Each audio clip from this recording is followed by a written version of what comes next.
This video has been brought to you by the generous channel members and lads over at Patreon.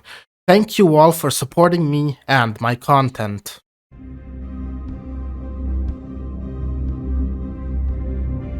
October 25th, 1917. This day marked a decisive moment for Vladimir Lenin and his Bolshevik comrades as they seized an opportunity to bring about a profound transformation. This day witnessed the overthrow of the Provisional Russian government, paving the way for the commencement of their ambitious proletarian revolution that would reverberate throughout the vast territories of the Russian Empire.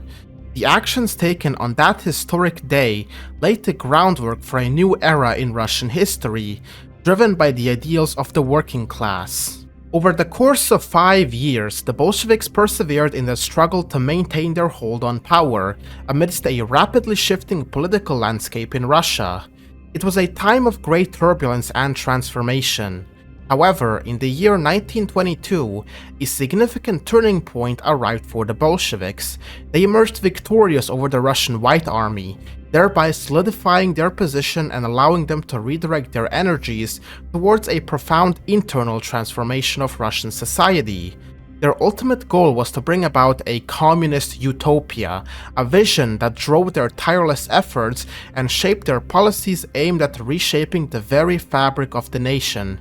With the defeat of their adversaries and a clearer path forward, the Bolsheviks embarked on a journey to institute profound changes that would leave an indelible mark on the destiny of Russia.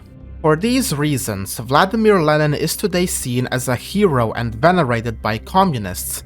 According to them, Lenin and the Bolsheviks managed to end decades of oppression and backwardness that was present in Russia under the Tsarist regime, and brought about a new age of prosperity and equality, where everyone was free from their shackles. Or at least, that is what communist historiography tells us. I always knew that early Soviet Russia under Lenin was definitely not on the top 10 list of most livable countries around that time, but I never realized just how bad and horrific things were until I genuinely started reading about the events that unfolded under his reign. Rather than freeing the people of Russia, Lenin brought more terror and suffering unto them than any previous Tsarist regime.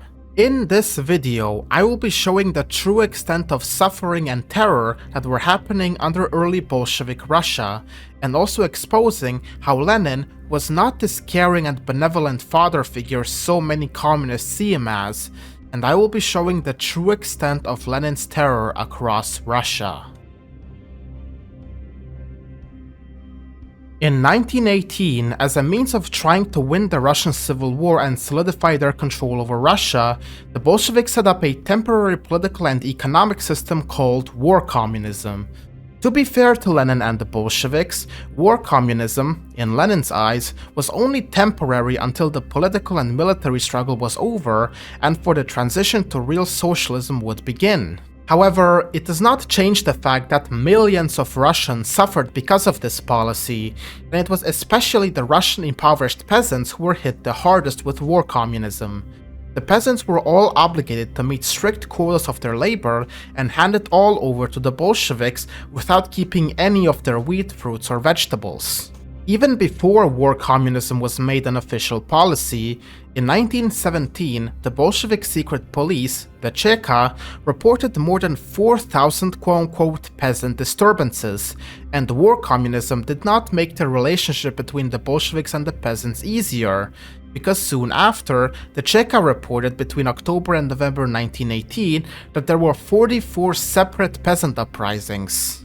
The forced food requisitions were, obviously, detested universally by every Russian peasant.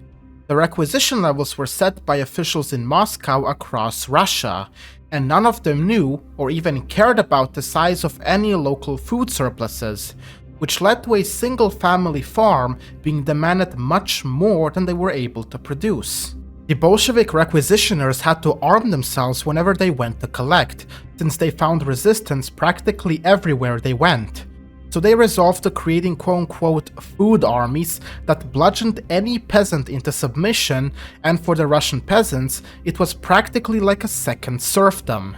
And the situation would get even worse, because depending on the resistance, entire villages and towns were burned and destroyed. The town of Kalinovskaya completely razed to the ground, and the whole population of 4,220 either deported or expelled. The town of Ermolovskaya completely emptied of all 3,218 inhabitants, who were also either deported or expelled.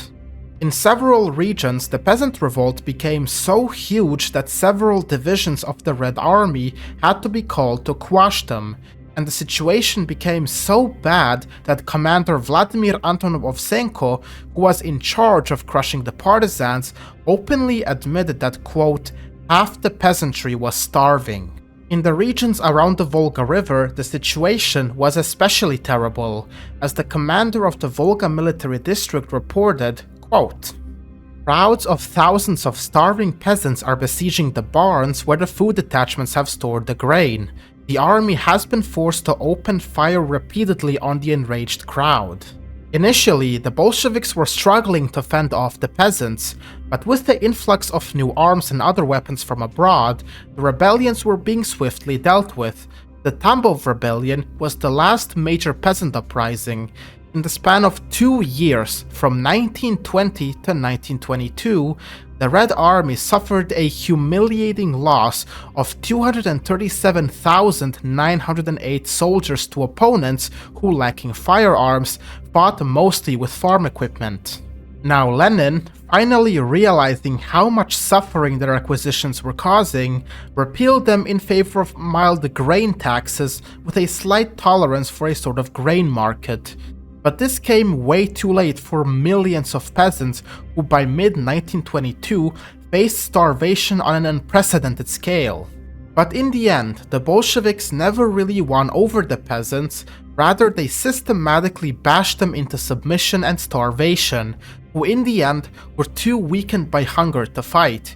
In a way, I believe war communism was also a deliberate plot by Lenin to indirectly wage a war on the Russian peasants, because Lenin, in his own words, once said that the peasants were, quote, far more dangerous than all the Denikins, Yudenichs, and Kolchaks put together, since we are dealing with a country where the proletariat represents a minority.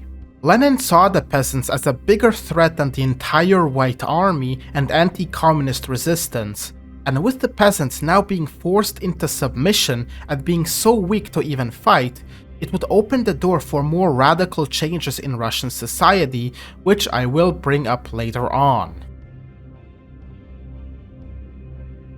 The situation was not much better in the large cities either. By 1920, Petrograd and Moscow, once the crown jewels of a mighty empire, had practically become ghost towns. The population of Petrograd before mid-1917 was around 2.5 million. In the span of 3 years, from the October Revolution until mid-1920, the population was reduced to just 750,000. Both Petrograd and Moscow had nearly run out of fuel, with entire buildings being torn down just for wood. Citizens could barely stand in line for bread, which sold on the black market for millions of rubles. Colonel Edward Ryan, an American Red Cross commissioner, was investigating the humanitarian situation of Russia, and this is what he wrote, quote, Moscow and Petrograd are indescribably filthy in outward appearance. I was told the streets had not been cleaned for more than 3 years. The dirt and rubbish is in all places at least ankle deep, and in most places it is up to one's knees. And there are many places where it is as high as one's head. And with the peasant revolts going on across the countryside, the food situation was crashing hard on these two cities. Even the privileged laborers of heavy industry, the proletariat, could not even get by, which would cost Lenin and the Bolsheviks hard. By mid-1921, only 2% of factory workers belonged to the Bolshevik party. And then, starving workers did what starving workers did best. They called a general strike to get their demands met. And what did the world's first proletarian government do to solve this issue with the proletariat? They responded with bullets, firing into a group of workers and killing several of them. The situation got so out of hand that Grigory Zinoviev, the party boss in Petrograd, directly warned Lenin that if he did not get reinforcements, quote, "we are going to be overrun." The strikes eventually reached the Russian port city of Kronstadt, a city that provided the Bolsheviks with support ever since the October Revolution, and now they were openly rebelling. On March 8, 1921, the local newspaper in Kronstadt would hit the Bolsheviks where it hurt them the most, stating, quote, "In carrying out the October Revolution, the working class hoped to achieve its liberation. The outcome has been an even greater enslavement of human beings." Soon after, Leon Trotsky would launch an attack on Kronstadt, ending the rebellion with a massacre. In the very beginning, the Red Terror was said to have been aimed at quote-unquote class enemies, but now that terror had shifted over to starving peasants and even, ironically, the very same proletariat they claimed to be supporting. Instead of being freed from their chains, as the Bolshevik saying went, Russian urban workers would instead face the daily dread of ending up in torture chambers of the Cheka, while their peasant counterparts were being drenched with blood in the countryside, facing, as the Kronstadt newspaper stated, an even greater enslavement of human beings. Before we continue with the video, I would like to take a moment to introduce you all to Ground News. We all know how overwhelming the news can be these days. The constant bombardment of conflicting stories, biased reporting, and hidden agendas make it challenging to get a clear and unbiased picture of what's really happening in the world. And this is where Ground News comes in.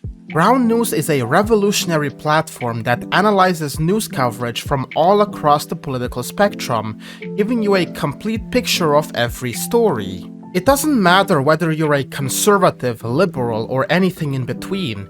Ground News ensures you see all sides of the story, allowing you to make informed judgments based on a wide range of perspectives. But that's not all.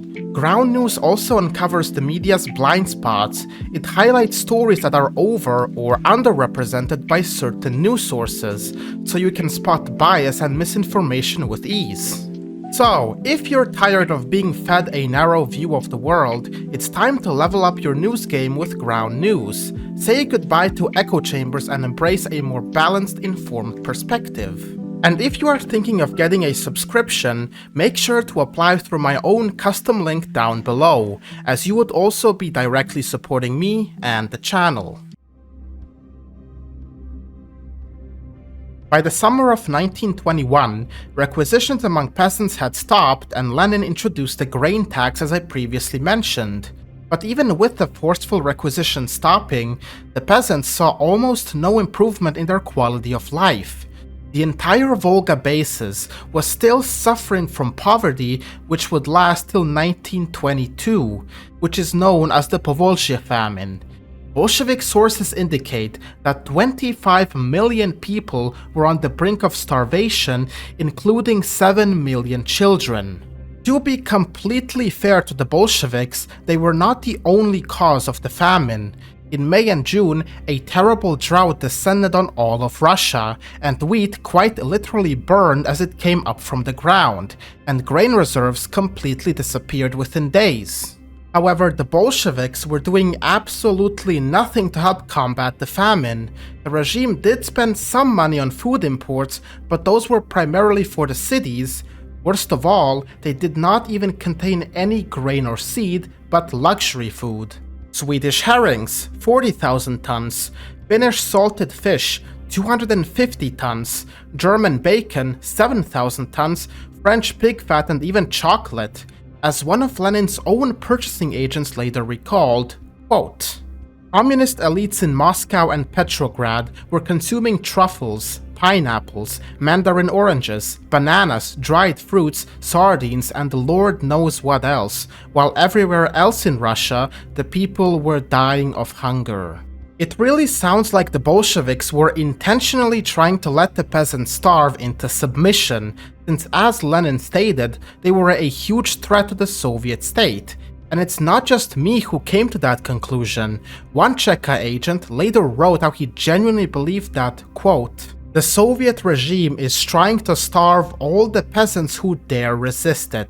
Maxim Gorky, after realizing the scale of the famine and how the state was doing nothing to help, issued an appeal to all honorable people, requesting international aid to help combat the famine. And it worked. Herbert Hoover, the head of the American Relief Administration, responded positively and established a first-class operation in Russia.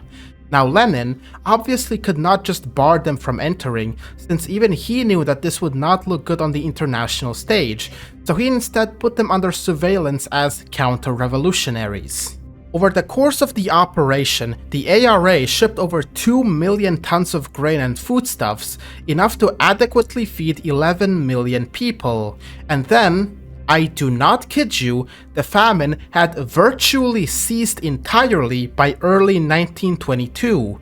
Only thanks to Hoover and the ARA did the famine stop entirely, and the success of the capitalistic America in feeding millions of Russians was politically embarrassing for the Bolsheviks. Now Lenin did try to fight the famine in his own way only after Gorky raised awareness of it. However, he was not exactly successful. He did establish a proletarian aid front in Berlin, which by October 1921 collected over $125,000. However, more than half of that money, $73,000 to be exact, was spent on printing new Bolshevik propaganda, not alleviating the famine. Just like with other private property, in 1918, church property was also nationalized by the Bolsheviks. However, the Bolsheviks were not making any drastic moves against religion, since the Politburo received strict orders from Lenin in 1921 that, quote, "They must give absolutely no offense to religion." Lenin obviously did not give out this order because he was genuinely trying to protect the church and being compassionate, but because, as I have stated before, he feared the Russian peasants. If the new regime started going against the church, it could provoke the rural communities greatly. But by 1922, when the vast majority of peasant revolts had been dealt with, and the peasants pretty much being unable to fight due to starvation, there was absolutely no reason for Lenin to hold back against the Russian Orthodox Church any longer, and that is what he did. With this, I would like to tell you all the story about Patriarch the Khan of Moscow. The Khan had established his own famine relief committee, trying to appeal to Russian Christians to, quote, "Take the suffering into your arms with all haste, with hearts full of love and a desire to save your starving brothers." Since the establishment of the committee, the Khan managed to collect over 9 million rubles. The Patriarch would then write to Lenin, asking permission for the church to be allowed to buy food supplies directly and organize relief kitchens in famine areas. Now, let's play a little game called How Did Lenin Respond? Did he A. thank Father the Khan and give him his full support for the Famine Relief Committee, or B. order the committee dissolved, its leaders arrested and exiled, and place Father the Khan under house arrest? Do I even have to tell you how he responded at this point? Patriarch the Khan was placed under house arrest in Moscow. Although he still continued receiving donations, he was ordered to hand over all his earnings to the government who, surprise surprise, did not spend any of it on famine relief. Around this time, the Soviet regime was completely running out of money, and they had to squeeze out every last cent. Leon Trotsky, however, would get a brilliant idea on how they could make more money for the state. The plan was simple. Trotsky would get to take over as head of a new commission overseeing famine relief. They would accuse the Orthodox Church of hoarding money and not caring for the starving peasants, convince and lie to people that they should storm churches and cathedrals, taking all the valuables, tell them that the money would go towards famine relief. In reality, all the acquired wealth would be given to the state. It was the perfect crime. Keep in mind, Hoover and the ARA were handling the famine extremely well all on their own, so the Bolsheviks pretended to be helping just so they could accumulate more money for the government. Trotsky would proceed to instruct the press to write articles such as these, quote, Why were the clergymen not using their gold and silver valuables to buy grain which could save several million of the hungry from starvation? Oh, the irony. Also falling in line with Trotsky's plan, Herbert Hoover would inform US President Warren Harding how by February 1922, the Bolsheviks were actually ordering him to slow down the food shipments, restarting the famine in some areas, just so that it could neatly fit in with the plan. With the plan now in action, hundreds of thousands of peasants and Red Army soldiers would storm churches and monasteries across Russia, looting and plundering all the valuables they could find. But the plundering wasn't just motivated by money, but also by the state atheism of the country. Bolsheviks would open and expose the tombs of numerous saints, and Lenin would also personally order the famous Troitsky-Sergievskaya monastery to be turned into a museum of atheism. One of the most notorious events that took place was in the town of Shuya, where crowds of worshippers gathered to defend their local church and managed to repel the Reds. A few days later, they returned bringing troops with machine guns who would then proceed to mow down everyone standing in their path. Trotsky would proceed to convene a Politburo meeting to discuss the Shuya incident, and what makes this meeting more notable, Vladimir Lenin himself issued a top-secret dictation from his home. And thanks to the opening of Soviet archives in 1991, Lenin's true thoughts on these situations were finally exposed. Quote, "I believe that the enemy here commits a major strategic blunder. The present moment offers us a 99% chance of overwhelming success in shattering the enemy and assuring our position for decades.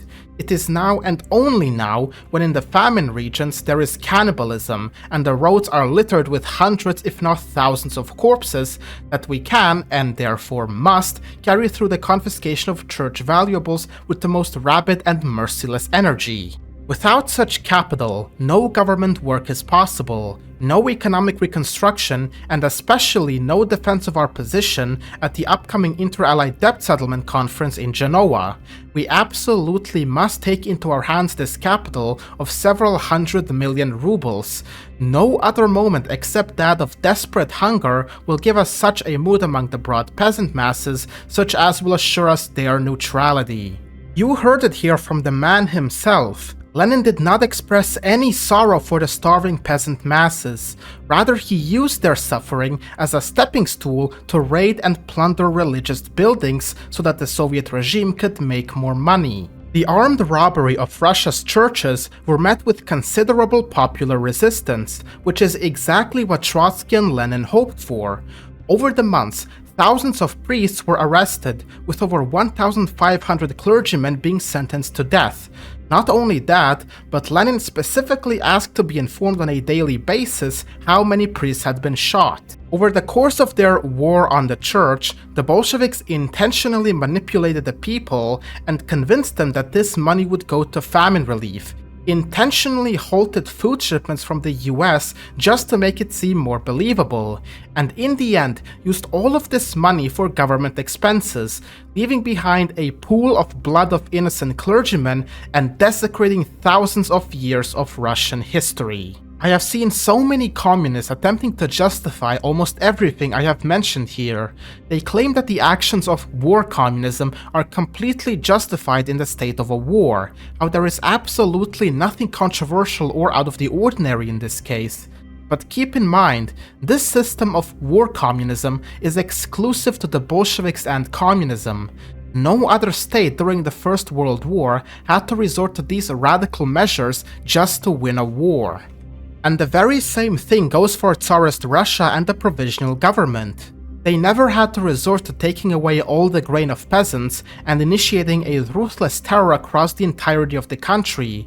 They managed to at least handle the situation well.